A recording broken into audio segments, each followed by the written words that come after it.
Special shout out to all our patrons who support the show every week. Head on over to patreon.com/runeatdrinkpodcast and subscribe today for bonus content, special shout outs on social media, and so much more.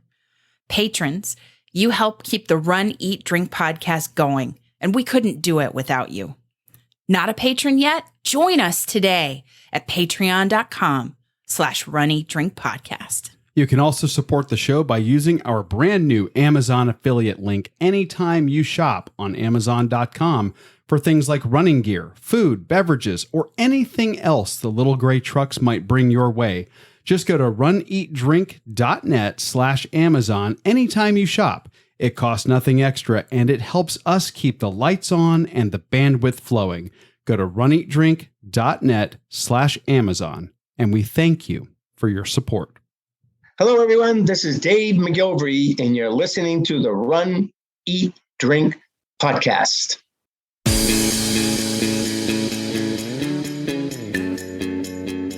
Welcome to the Run, Eat, Drink podcast. We feature destination races from across the country. And after the race, we take you on a tour of the best local food and beverage to celebrate. So whether you are an elite runner or a back of the packer like us, you'll know the best places to accomplish, explore, and indulge on your next runcation. Hey, welcome to episode 227 of the Run, Eat, Drink podcast. I'm your host, Amy. And I'm your co-host, Dana. Welcome to the show that never was. Yes, this was almost the lost episode. The lost episode. We're, of course, talking about the episode that we were traveling to gather for all of you the weekend before Hurricane Ian struck here in Southwest Florida. And we did all of that legwork. We tirelessly slaved, running and eating and drinking for all of these amazing places to bring it to you, and then we were almost swept away by Mother Nature. We were almost like the lost city of Atlantis of podcasters. Wow. And no. An archaeologist in the future would have found our mixing board and hit play and found it was the lost material. Episode. Yes, would have found that material that never got aired. Wow. I have delusions of grandeur. Why? I'm just envisioning this I see. Would it be like an underwater treasure that someone found? And I'm picturing, I don't know, I'm picturing myself being played by Jason Momoa. Just saying. Really? Just saying. Mm-hmm. Oh. Maybe I'm conflating that with Aquaman. But either way, the point is we have the material. It is not lost. And this week we are going to be bringing you the episode that almost got lost. Wow. And we're going to be talking training. This is podcast gold, this intro right here. Wow. Yes. We're going to be talking training, yes. We're also going to be talking some things about Run Disney. There's a little bit of news to talk about. That we wanted to talk about when it actually was more timely. But the shock might have worn off in the I think so. last couple of weeks. But no, yeah. Excitement, shock. There's also a couple of other things that I'm going to bring up that I'm going to spring on you about Run Disney. Okay. Here in a few minutes. Okay. So our running segment will be full of updates and news. Yes. And apparently random surprises. Stay tuned. Okay. I'll stay tuned as well. And then for the eating segment, we're going to be flashing back to what I think Amy believes should be a much bigger holiday than it is. Everybody should not have to go to work on that day in September called National Lobster Day. So much so, I believe this in my heart, that we have covered several places in our 5-year history, now going on 6, that feature lobster, because Amy loves lobster. Amy does love lobster. And I crab. do too. And crab, yes. Well, you're generally a shellfish fan, Yes. but you're especially a lobster fan. It's crab and lobster for me, whereas you are scallops. And shrimp. And shrimp and whitefish. But that's not shellfish. I know, but like in the seafood realm. Oh, yeah. You know? I like all things seafood, for sure. For sure. And I'm not so much give me a whole like sea bass or... No, you want to keep to the crustaceans. Yeah.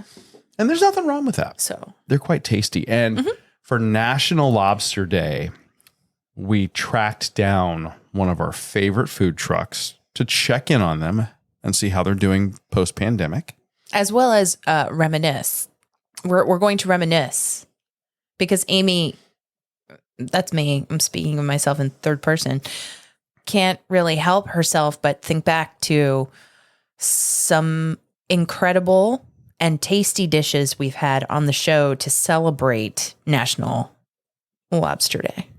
But we are going to be especially focused on and featuring our friends at the Mobsta Lobster food truck that operates all over Southwest Florida. Entirely true, because we will go anywhere to see them, clearly. And if you're going to have a delicious meal from one of the best food trucks in Southwest Florida, you should wash it down with a tasty beverage. And this is brand new. We have not been to Calusa Brewing in Saraso. So we took a day trip and visited this brewery that had that has a wide array, a vast menu of different styles, and they're doing them quite well as in addition to supporting the community and worthwhile causes at Calusa Brewing in Sarasota. We needed to get there. Their social media presence is very strong. They have a lot going on. They just do it so well. They do, and it really attracted me when they started talking about their Oktoberfest preparations. There you go. Definitely a lot to share with you guys on this week's episode. But first, we have some shout outs. Let's talk about some good news from the Runcation Nation. A patron of our show and the woman who she continues to dominate her quest to accomplish a half marathon in all 50 states. Darlene celebrated a birthday this past week, and we put it out on social media.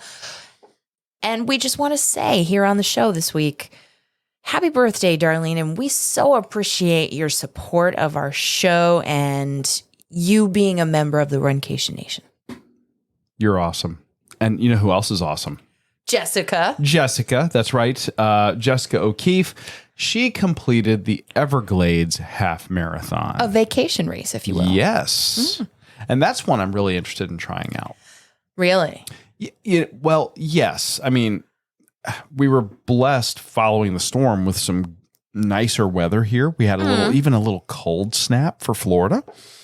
For 5 minutes. What felt like 5 minutes. Basically, yeah, like overnight. But, It's fall for 5 minutes, people. Weekend, Florida. We had some drier weather here. And you can feel the humidity kind of taking just a little bit of a hiatus. Yes. Which is very nice. That's when you know fall is starting to happen. So I would be curious to try this race. I'd like to hear from her maybe a little bit more about this race. So maybe we can work that out. But congratulations. I have a bonus shout out. If there's anybody who is a member of the Runcation Nation Facebook group, you should really go back in the feed. I think I have it as a pinned post up at the top. But you really should check out this video of Rhonda Lee as she tastes a Pupper's beer. She went on a quest. She found it and she tried it for us since we can't have it locally. It's a Canadian beer that's featured on one of our favorite shows, Letterkenny. Yes, it's actually a collaboration that was done, kind of like a co-branding collaboration. This fictional brand of beers on the show. They reference it a good bit, and this brewery up in, I believe, Ottawa. I don't know. I think so. I think so. And they brewed it, and she found it and tried it and did a live in the Runcation Nation Facebook group. So congratulations to Rhonda Lee for her live stream solo debut in Runcation Nation. Rhonda Lee, well done. Our intrepid field reporter. We can't wait to say thank you in person when you come down to Florida to do your Dopey Challenge in January. And cheers to you for bringing us a virtual beer tasting. It was very nice. And it was wonderful. We asked her a variety of questions. It was just a blast. We would love it if everybody kind of shared their knowledge of local drinks, craft beers, craft cocktails, coffees, whatever that we should sample when we come to your neck of the woods. Absolutely. So congratulations, Rhonda Lee. And for anyone who would like a shout out on the show, please don't forget, send them to us. We do our best to collect shout outs throughout the week, and we need to make up for lost time. We do. We really do. And we don't always catch them. So send them our way. Send us an email to info@runeatdrink.net. That's info@runeatdrink.net. Or call 941-677-2733. That's 941-677-2733. Leave us a message there. Send us an email. Get us the shout out for you or someone else in the Runcation Nation we should celebrate for any kind of accomplishment, and we will share it on the show. Let's talk running. Yes. So we're getting back to it. Slowly but surely. And headed towards our, let's face it, it's the one race that we have in fall because the Rock and Roll Clearwater, which was supposed to be the inaugural Rock and Roll Clearwater in person. Well, there's actually a history there. Yes. Yes. Rock and Roll Clearwater was supposed to happen, and then the pandemic occurred. Right. So they ended up switching it at the last minute to a virtual. So it happened, quote unquote, virtually. I think that, you know how we were featured? Oh, shout out to the Rise and Run folks for featuring us on their first anniversary podcast, by the way. But Bob was talking about this while we were recorded with him. And he said that he had signed up for it at that time when it went virtual, and he has the real inaugural t-shirt. Right. Yeah. So that happened. Then this year, Hurricane E. And it's like they can't win. And I feel for them. I do. Now, I did give them a little bit of grief on social media because I know. I think it was the stress for you also. It's also, I understand the predicament that race announcers are in. Well, that race organizers, announcers, and city officials, every component that's involved in that. Yes, but ultimately the race officials, the race organizers, if they don't get a local declaration of emergency, then their insurances probably don't kick in. Ooh. And they're not able to recoup some cost if they were to cancel. So they wait till the very last minute. My frustration was up until just, I believe, 2 days before the actual storm. They were, and that would have been 5 days before the race. Yes, weekend, because the 5K would have been on Saturday, and our half would have been on that next Sunday after the hurricane. Yeah, they were very tight-lipped. They didn't have anything on social media. Their social media accounts were talking about some of the things, that the events that they had pre-planned, which if you're a Florida local, you kind of know, like, even if they don't get a direct hit, chances are really good that the race is going to get a ton of rain, and some of these outdoorsy type events are really not going to happen. And in all fairness, they might have pre-scheduled those announcements on social media. And I think that's what happened. And forgot about them in the wake of all that stress in the storm. Absolutely. So I gave them a little bit of grief on social media because of that. They finally started messaging, and they're like, we're watching the storm. Right. We're going to let you know as soon as we know. Right. And I get it. So the race gets canceled. That race was one that we were kind of counting on as a training race. Yes. We've already done, what was our maximum distance here? 14 and a half? Right before the storm, 14 and a half. Yeah. So we were counting on that one as an additional training run to give us some practice, with gear, with attire, new shoes. I mean, kind of everything. I think nutrition, because we have been trying different hydration options. Yeah. So in the last several weeks, we've replaced our Apple Watches. We've replaced shoes. We got new clothes. We're doing all this stuff. So we're like, all right, this is going to be a great chance for us to wonderful test to dry run it. And then Ian happened. Now, again, in the grand scheme of things, a race cancellation in the wake of the amount of destruction that storm has brought is a really first world problem. Totally acknowledging that. Right. We get it. Right. But there's so much more to, I mean, that storm devastating our community, the barrier islands, and just like the amount of work that is going to have to go into restoring our community and people who were hit hardest. Yeah. Well, I mean, and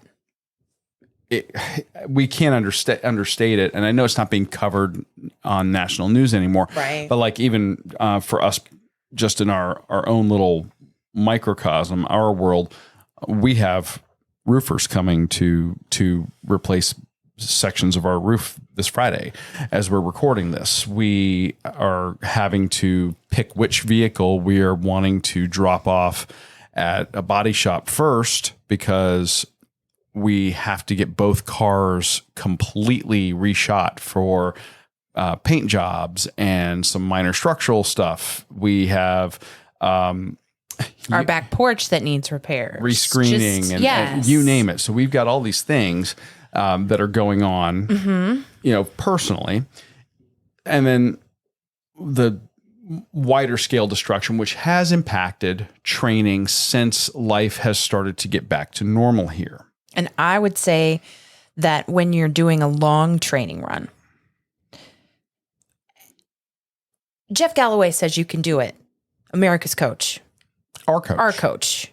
And the man I'm so looking forward to giving a great big bear hug to at the Wine and Dine Expo. Mm-hmm. He says you can do your long run as slow as you need to get that endurance, because that is the purpose of the long run. Mm-hmm. And it's key and critical.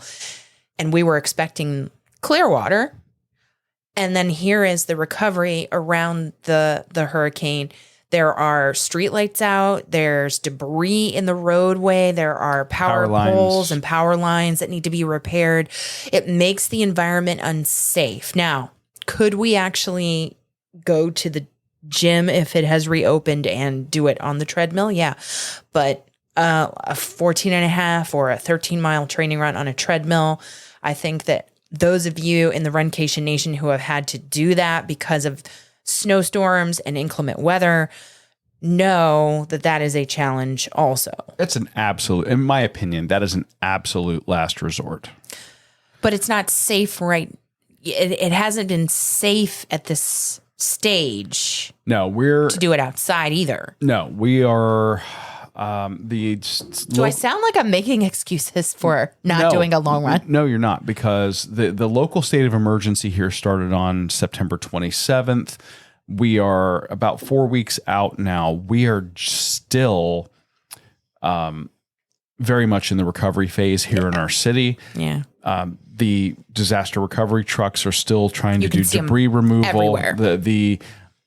to give everybody a little bit of the insight here, they are projecting a million cubic yards of horticultural waste has to be removed from our streets, which is equivalent to the same amount that our municipal garbage collection takes up in 7 years.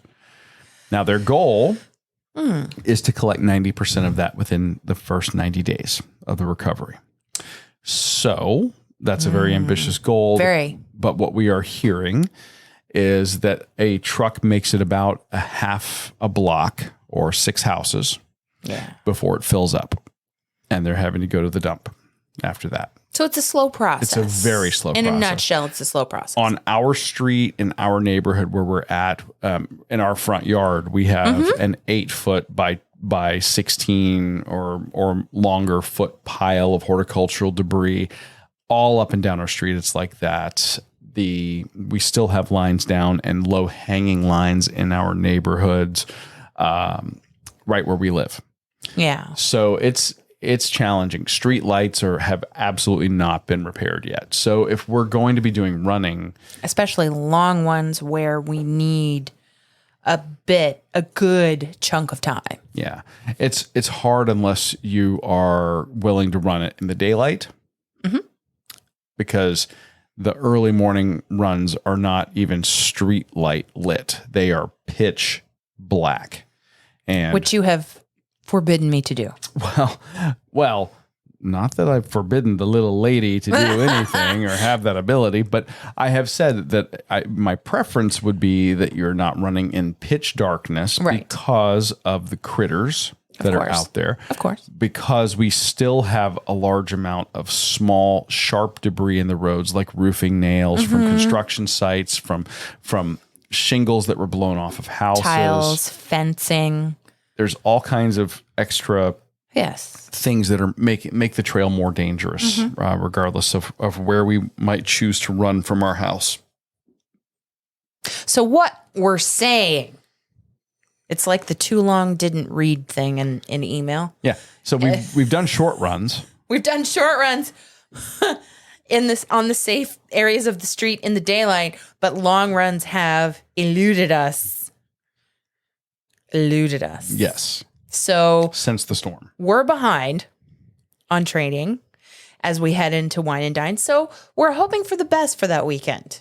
Yes. We're hoping for the best. And we're going to try to get a long run in, hopefully this week or this weekend, in the daylight where it's safe. Yeah. In the meantime, in more positive news. Well, you know what? It's not that that's not positive. It's nice to see that the community is coming back. You know, most coming together to help each other. Here in Cape Coral now have power. The majority have telephone. The majority have their water service restored. Indeed. You know, so things are getting a lot better.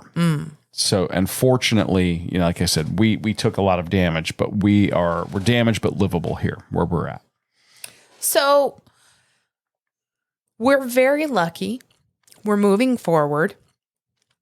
Training never goes in a straight line. No. And this is a great example of that. It's an extreme example of that. And we're going to have to take what we can get in the final days of our build up to Wine and Dine, half marathon weekend, and get done what we can get done. Yes. And feel good about that in the wake of a number of challenges around our fall training. So we're going to stay positive. We're going to focus our mindset, and we're going to get the training done that we can get done and run the race that we can run. Absolutely.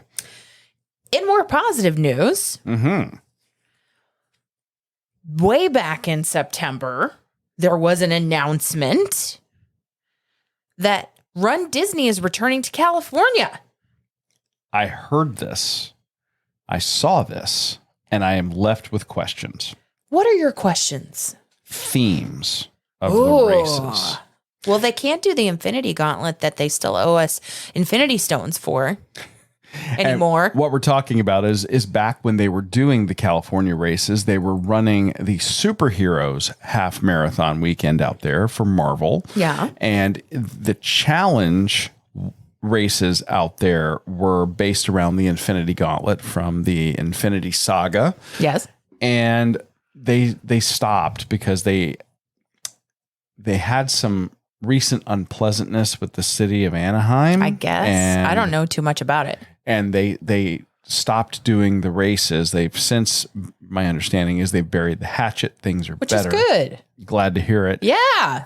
So I'm curious what their plan is. Are they going to resume where they left off? Because there's food and beverage out there that we need to explore and indulge. There really is. Okay. And we love those races out there. The time of year that they would do these races Beautiful.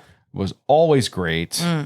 The course was always so much fun, regardless of which version they did. Star Wars, Avengers, the Tinkerbell. I didn't even mention that. The Star Wars, the way they used to do it was the light side was out there, the dark side was in Orlando, and then you would do your coast to coast get the Kessel Run and get the challenge. additional Kessel Run medal, Which is was amazing. A Millennium Falcon medal. And they've also done cool. where you can get a pink coast to coast medal doing the Princess weekend, which is typically at Walt Disney World in February, and then the Tinkerbell, which depending on the year that you did it back in the day, which we've done once.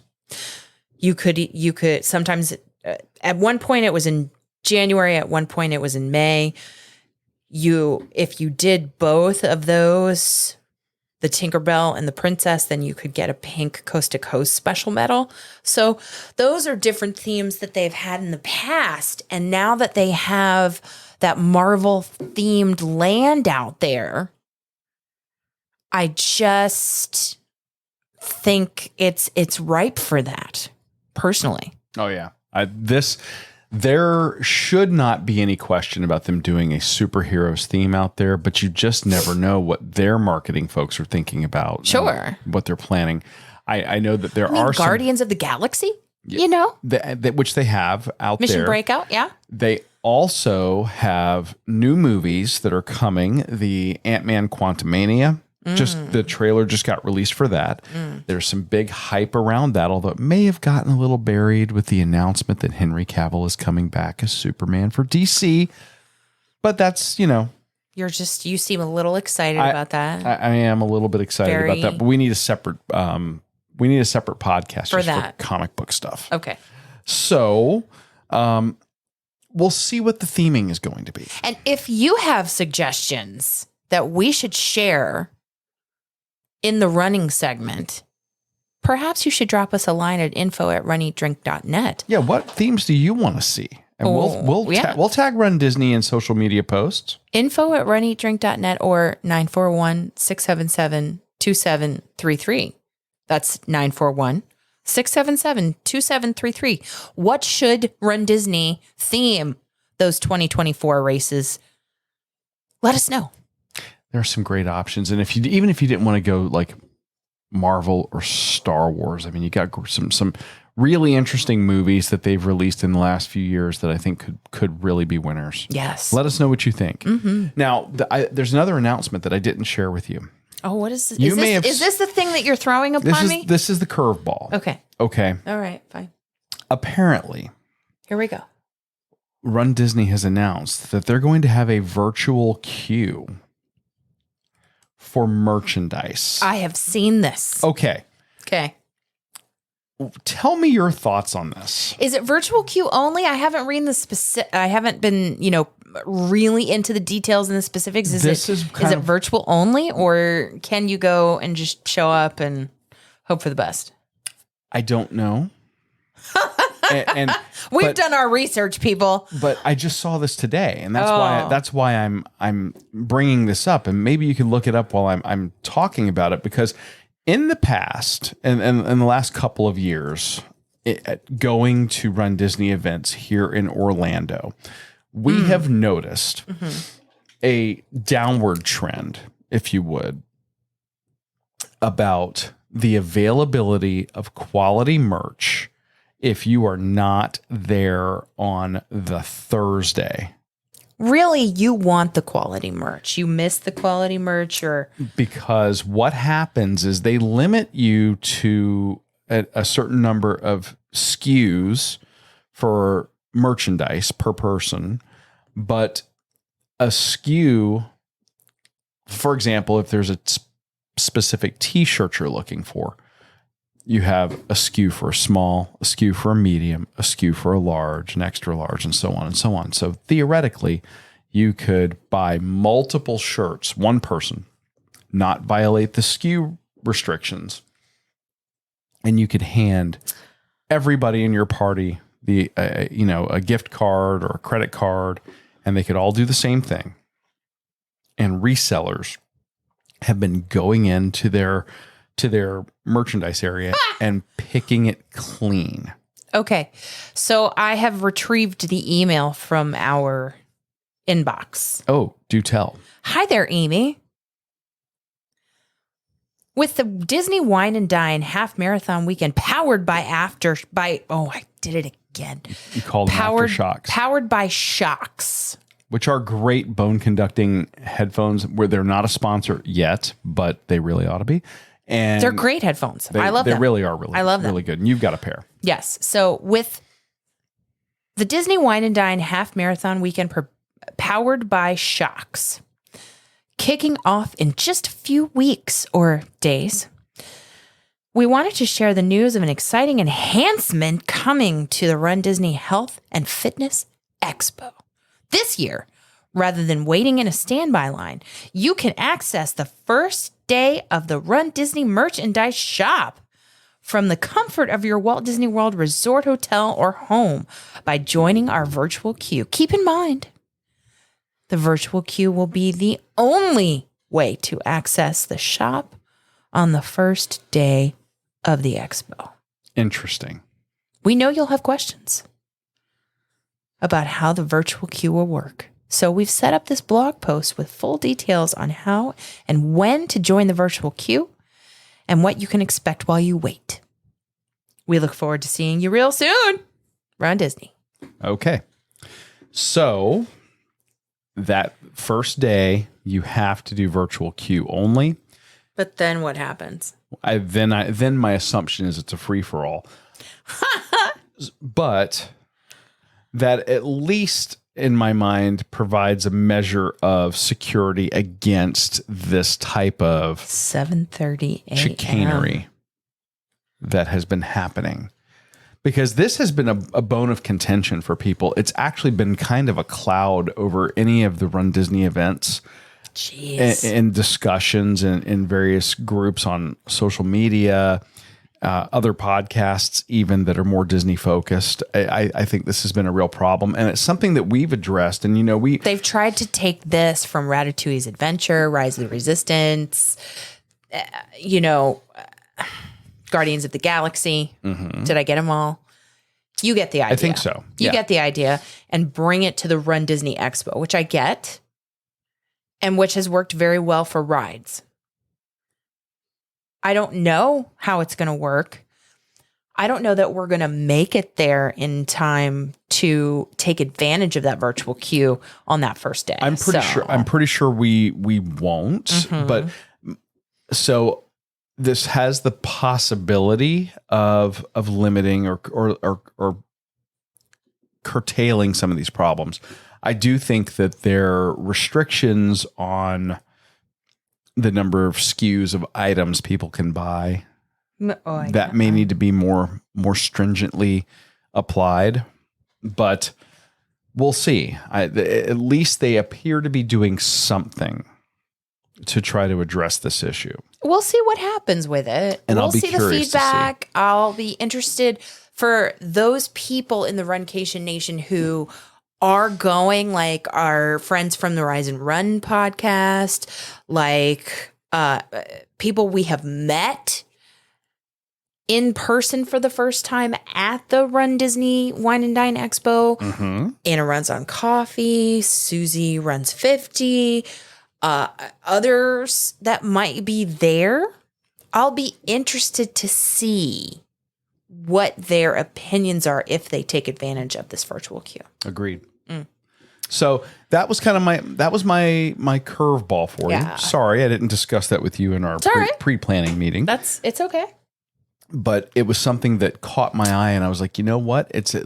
I can go with it. I was just pleased to see them maybe doing something. Now I'll be curious to see how effective it is. So I just want to know what happens after that first day. right, Is it a free for all, like you said, or not? it'll be like the 1980s going after Cabbage Patch Kids trying to get. Oh, I thought you were going to say something like Star Wars toys. No, at Christmas. I don't think that anything was as crazy as Cabbage Patch Kids in the 80s. That was pretty. People were throwing hands over some dolls. It was pretty serious. It was pretty serious. So we'll see. And if you end up having firsthand experience you'd like to share with us, info@runeatdrink.net or give us a call at 941-677-2733. That's 941-677-2733. Now, all this talk of excitement and retail, retail. I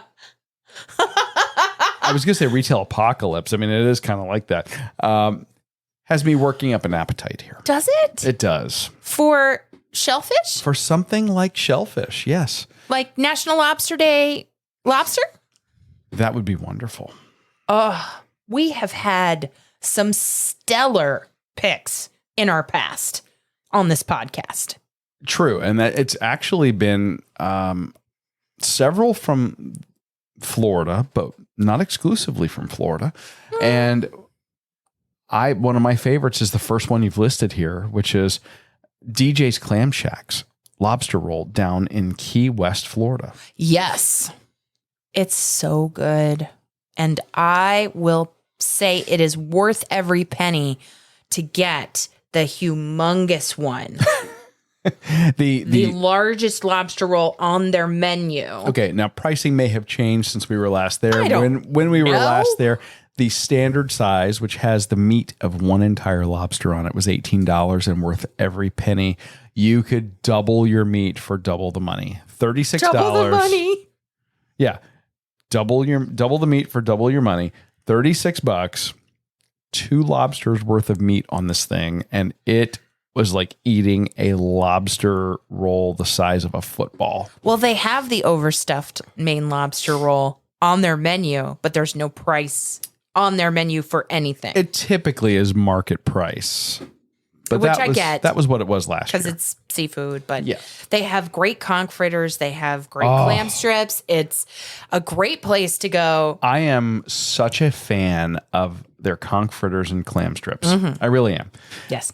But the lobster roll is where it's at for me. that lobster roll is ridiculous. Personally. And we've talked about it on Quick Bite number 80, going back a couple of years, but absolutely worth checking out. And I think that we have a link to all these episodes we're going to talk about in the show notes, right? Yes. And speaking of Wine and Dine that's coming up, we also talked about lobster in episode 87 at the 2019 Wine and Dine Half Marathon in your picks from the Epcot Food and Wine Festival at the Hops and Barley booth. Yes. And I think that it's one of those things where if you go back in lobster history, which we have on our podcast. Lobster history. Lobster used to not be a food for the fancy. Lobster used to be kind of a peasant food here. Now it's more upscale, you say? Now it's more upscale, but going back and trying that food and seeing it featured in America, in the America section of the Food and Wine Festival at the Epcot World Showcase, I just think is really cool because when you talk about the founding of our country, most of it happened up in lobster territory up there in the northeastern United States. Fact. So I just think it's kind of cool to see it woven in there. And then the Hops and Barley booth is almost always one of my favorites. I mean, and there is such a variety there, but the lobster roll, very good. Granted, it's not going to be DJ's Clam Shack sized. No. When you go to the Food and Wine Festival, it's more of a tasting menu. It's small plates, and that's good. Mm-hmm. And that's good because that means that you can still enjoy from around the world. Exactly. You know, And that was episode 87 of the show. mm-hmm. Yes. Now, I want to come back to episode 105. Okay, so we skip ahead to episode 125. Which and that is also Disney related, but that was a training run that we did up at Walt Disney World, and we gave people a sneak peek of the 2020 Epcot Food and Wine Festival because this time of year, folks, you can detect a bit of a theme. We're heading into Food and Wine, and the Wine and Dine Half Marathon weekend, so it's always a good one. But they had a new booth. This was at that time. At that time, yeah. Right. This was before after the pandemic. Right. Well, it was, in the midst of slowly trying to come back to normal. And they had a taste of food and wine that year. So it was a very scaled back version, but they introduced a new a newer booth, or they featured a newer booth there that Citrus Blossom was really good. And that lobster tail was just delightful. It was basically that a orange bird. It was like an orange bird themed booth. Yeah. And the dish was so simple. It was basically a split lobster tail grilled, and then they served it with this wonderful citrus sauce. Oh, so good. And they did a really nice job. I'm always amazed when food trucks or even at Disney, at like the food booths, when they can do shellfish and do it well when you're trying to do food for like large quantities of people, when you're really moving a lot of dishes and at Disney, out the there door. are a lot of people in Epcot that come through the World Showcase. It's so easy to overcook, and they really pulled it off there. Yeah. And locally, I can say we've had some excellent lobster at Fishtail Grill, and we had that in episode number 138. We did.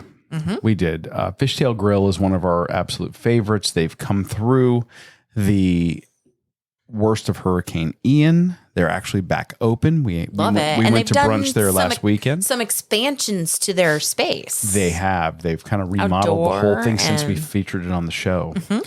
And we went there for brunch the other day, and fantastic. But yeah, it's great. Their platter that we got. We had the captain's platter, which had all sorts of things that you like and I like. Shellfish,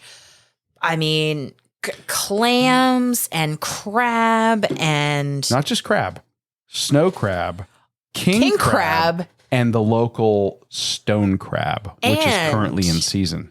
Lobster. Yes. And lobster, which is what we're featuring here on the show. It was just so great. What a great sampling of seafood that we had. Sauces were great. And really, one of my favorites all time in the local area is, of course, from episode 105, which I said we would come back to. And that is Mobster Lobster. Yes. The food truck that should be an upscale restaurant for the quality of food that's coming out of that food truck when it's at a brewery around Southwest Florida, and they get around Southwest Florida. They do. Typically when you hear people talk about Southwest Florida, they're talking about Lee, Collier, sometimes Hendry and Glades. Sarasota. Oftentimes Sarasota gets lumped into Central Florida because it's right south of Tampa. Yeah. But these guys operate everywhere from Sarasota to Naples and towards Okeechobee. So they've got almost like a 7-county range that they're operating, and they knock it out of the park consistently. And back on, like you said, episode 105, we ended up doing them on the show. And that was it was the, at the height of the pandemic, at the shutdown time, when right before that, when they were at Fort Myers Brewing Company. And I can't tell you, they can do lobster in so many ways, and they do it right. And they are just, as people, they are so real. Yes. And fun. And I just love seeing them wherever they are. And this time, right before the storm, we went to Sarasota and saw them at Calusa Brewing. And that was a first-time trip for us to Calusa Brewing, but was worth it. The day trip from where we are is about 90 minutes. Yeah, give or take. And it was worth it. And I can't say enough wonderful things about the quality of this food and the genuine people, the hardworking people behind it. So without further ado, let's listen to our in the moment review of the food we got from the Lobster food truck. You know, you've made it when people stalk you. We've been told, and celebrities know this. We don't know yet. We don't know that yet, Yeah. but that's what we've been told. But if that is true, then the food truck we're going to talk about this week has truly made it because we're stalking them. Yes. We actually drove almost an hour to come up here to Sarasota, More than an Florida, hour. to Calusa Brewing, It was more than an hour. because Calusa Brewing is having a fundraiser event today to benefit pediatric cancer charities, and they are having one of our favorite food trucks here, Lobster. Everybody who is a longtime listener, part of the Runcation Nation, knows how I feel about a great lobster roll.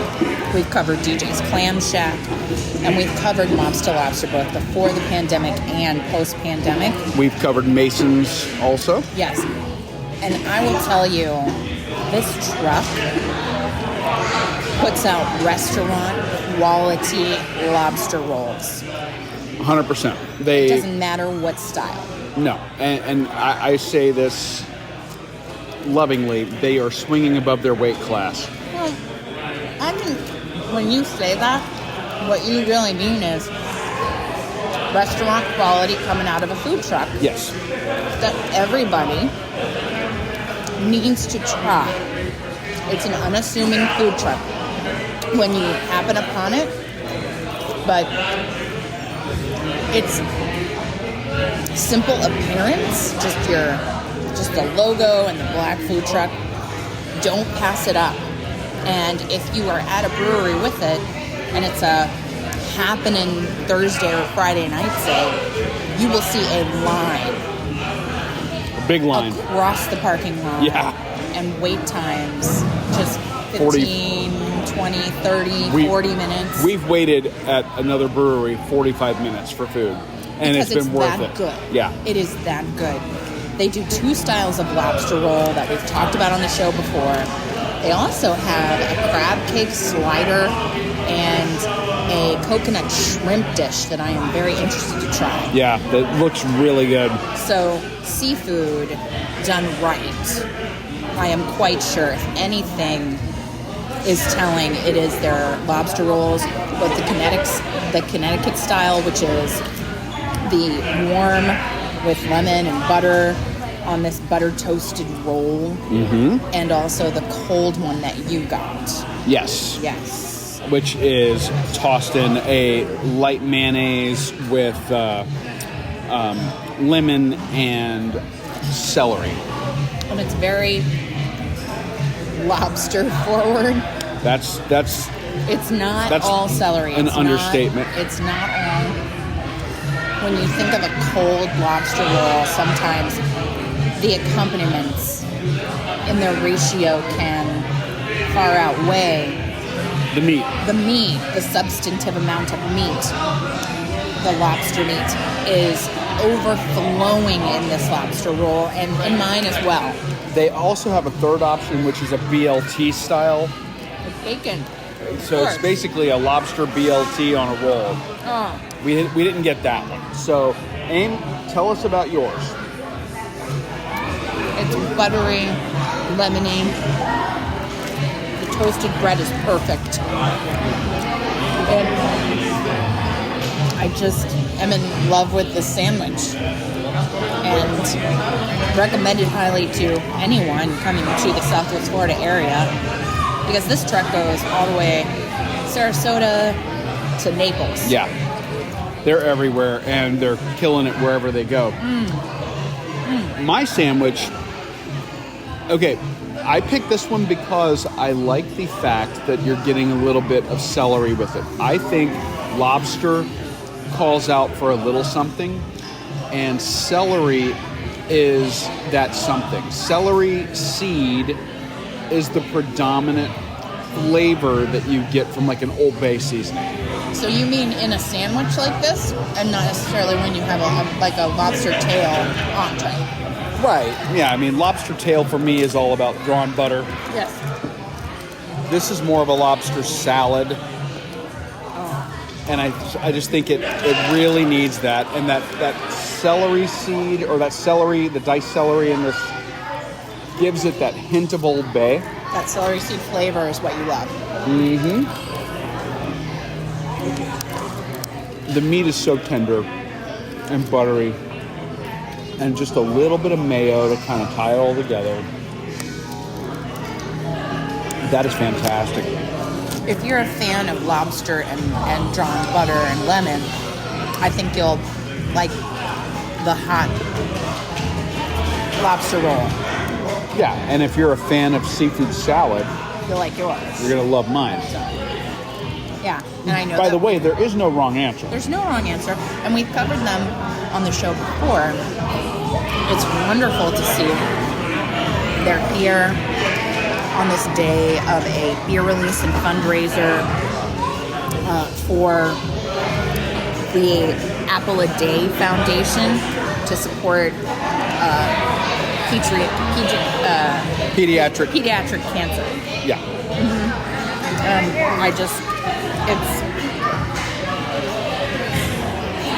If you're wanting to draw a crowd to raise money for an organization that is supporting children fighting cancer, Lobster, It's a heck of a truck to it's get. going to draw people here. It In is. addition to the fantastic beer at Calusa Brewing that we've been able to sample so far, that is a great draw to help raise money for this charity Absolutely. and foundation. Now, I'd be remiss if I didn't say that we got the combo. So our combos each include a side of coleslaw and tater tots with a chipotle aioli on top.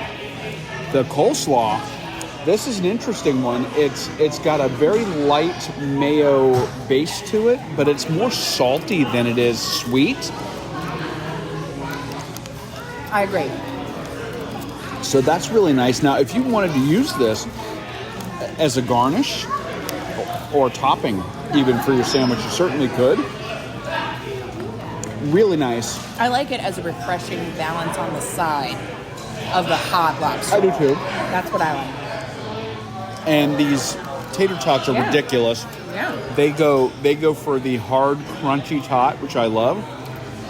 And I don't think that the chipotle is, you get a smoky element, but it's not swimming in this. It's not overwhelming. And it's also not so spicy that it's going to blow your doors off. Right. So that's really nice. All in all, to sum up, Mopsa Lobster doing it right and fresh all Yes. over Southwest Florida. Check them out. Yes. Delicious doesn't seem like I need a better description, adjective. I know what you mean. It's hard to really pin down sometimes. You know, a lot of people, if you've never eaten in a food truck, you might have an expectation. You might think you're going to get something that's kind of like concession stand type food. Which is not the case here. Absolutely not the case. Portion sizes are huge. Food quality is absolutely on point with anything you would get from a brick and mortar restaurant. Good. And since we've had them more than once at different locations, their food consistency is through the roof, because we've been to, we've all been to a restaurant that, more than once that, this night it was really good. They had an off night. It wasn't as good this time. You go back, it's better. We've never had a bad item, much less a bad meal from Lobster Lobster. I just love them wherever they are. Sarasota, Fort Myers, Naples. When you come to our area, I really wish they were going to be at Gasparilla. Up in Tampa, Up in Tampa. But wherever they are, the lobster roll, that's where it's at. And well, I don't know. I mean, they have other things. We talk about the lobster roll. They have that impressive mac and cheese. Oh my goodness. They also have these ridiculous tater tots. That's true. That are. The shrimp are great too. Absolutely just decadent. Oh. Decadent is I think that's the word. It's easy to say delicious, but it's so indulgent to get this food and have it wherever they're at. It's probably going to be a more casual location, which I love. Which is it's a nice juxtaposition. High quality food in a comfortable and casual atmosphere. Yes. Usually accompanied by great beer when we've encountered them. And this week it is going to be accompanied by great beer because we had them at Calusa Brewing. But before we go on, we want to talk for a moment about October because it's almost over. And October, as you know. Can't believe it. I know. We had great intentions to talk about this more frequently than we have, but it is something that bears mentioning. October is Breast Cancer Awareness Month. And as many of you know in the Runcation Nation, we are ambassadors for the 2023 Donna Marathon weekend that's going to be happening in February. It is a weekend, as you know, is dear and very near to our hearts. And it's a one-of-a-kind race experience as well in February. Every February. Leading up to that experience, you can do something healthy for yourself. You can get fantastic swag and support the Donna Foundation in its mission to finish breast cancer. We invite you to participate in the Donna 110 Mile a Day Challenge, a challenge to get healthy and finish breast cancer. And here's how it works. Okay. You register first and foremost. Number one, registration. And it's not too late. No, it's not. Registration, in fact, is going to remain open until February 4th, 2023 at 3 p.m. Okay. So you got tons of time. Number two, get moving, start walking, get running, whatever the case may be. Starting October 1st, recruit a friend, join a group, commit to move your body every day. And even if you didn't start October 1st, we are in the same boat as we have talked about in this very show that we might be behind on mileage. You can get to that 110 mile total by February. Oh, yeah. You can totally do it. You can submit your results. There'll be fun milestones to achieve along the way. Track your miles. Help us reach our goal to walk. According to the Donna Foundation, our goal all together to walk 20,000 miles together to finish breast cancer. Results submissions, they, like we said, are open and they end on February 5th, 2023. At the end of this, okay, this is the best part. You get your swag in February of 23. You are going to be so excited when you finish the Donna 110 Mile a Day Challenge. You are going to get the Donna 110 Finisher's Belt Buckle Medal and shirt sent to you in your mailbox. You're going to be an ultra marathoner.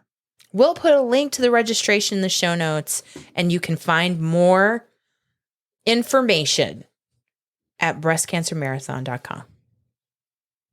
Now let's talk drinking. Oh, yes. Because Post-race? nothing works up a thirst like ultra marathoning. Post-race, post-training runs, yes. Now, it's all about balance. It is. Now, this is a brewery that's it's a mere 90 minutes from us. Mm-hmm. It's one that we've followed them forever on their social media. Their social media game is so good. It's strong. They have such a great menu. Mm-hmm. The pictures of their space looked incredible. We decided to day trip up there to, Cyberstock, our food truck, mm-hmm. and to try their amazing beers. And honestly, it didn't disappoint. No, I enjoyed their portfolio, if you will. They have several different styles. There are some breweries that specialize in a certain style. They have a wide array. I don't know which I prefer. Like the breweries that I think in the brewery scene, there's something for everyone. I do too. But when you have a brewery that focuses on one particular style, and I'll talk about like our friends at Orpheus Brewing in Atlanta. Sure. They really lean heavily into the barrel-aged stouts. And they're great. And they're phenomenal. But when you go to a place like Calusa, they kind of span the whole spectrum. Mm-hmm. And they're really good at all of them. Now, this time of year, we're going to highlight something that is timely. And I think that, and I love that breweries are doing it. Yeah. And I love that they were leaning into their Oktoberfest style beers. I'm glad that we picked up Steins. Oh, I am too. Because absolutely. They look great. They're fun to drink out of in October. Why not? So we should tell you about Calusa Brewing's October beers celebrating Oktoberfest. All right, Runcation Nation, we are having a little taste of Oktoberfest here at Calusa Brewing in Sarasota, Florida. And whenever we go to a brewery and I see that as part of their merchandise offerings, they have a collectible Stein, I have to admit I'm kind of a sucker for it. And truth be told, Amy is too. Yes, I love a Stein. You apparently love a very large Stein. I am partial to the 1 liter size, yes. And here at Calusa, they offer 2. Yes. But we opted for the 1 liters. We, the royal we. The royal we. Opted meaning for you. Meaning me. Who went to get us these beers. Yes. And we are having a couple of their styles in celebration of Oktoberfest. The first that I'm having is their Kolben, Kolben. This is a 5% Bavarian-style Märzen, described as gorgeous, drinkable, and powerful. Märzen beers have deep roots in celebration in the fall season. This classic lager showcases a full, toasty malt character and deep autumnal colors. Roast. Normally, 8 ounces is $4, 16 ounces is $5.50. If you get the giant 1 liter Stein, it's $19, and they give you a free fill. So, that's what I'm having. Let's give this a taste and see. That just happened to be the one shot I took a picture and Okay. This is, to me, the quintessential Oktoberfest beer. the Kolben. Yeah. This is a toasty, slightly hoppy, but mostly malt-forward Märzen. This is a dark brown. It's a little darker than a red. But it's not as dark as a porter. It's clear. I mean, this has everything that you like about the Oktoberfest Märzen style of beer, in my opinion. And they're executing it flawlessly here. I love it. It's malty. It screams Märzen. Yes. It's It's a heavier body. Great with a burger, great with a pretzel. Oh, yeah. Great with any German food. It's perfect. Absolutely. Yes. Now, you ended up going with something a little bit different, something alternative. Something ultimate. The ultimate, which is new, a Bavarian style alt beer. Classic German amber ale from the region of Dusseldorf. Brewed in the German tradition using nothing but malt, water, hops, and yeast. It's simple. It's 5.1% ABV. It's a little bit lighter in color than your American. Yes. Yeah, yours is a little more red where mine's a little more brown. Yeah, so this, it looks like maybe an Irish red. But, yeah, in appearance, yeah. Yeah, in appearance. But malt, water, hops, and yeast. It's not super hoppy. It's well carbonated. It is the malt forward ultimate beer. Very, oh, that's good. Very malty. This has a little less hoppy flavor than mine. That's lovely. Not bitter, not tart, it's malt, it's slightly caramel. I really like it. It's a little bit lighter in body than yours. Agreed. Yeah. But the carbonation is medium. I like these. I like both of these. I think they're both incredibly drinkable. Yes. And very tasty. Yeah. I think the German style beers here at Calusa Brewing, spot on. This is a Saraso must. Prost.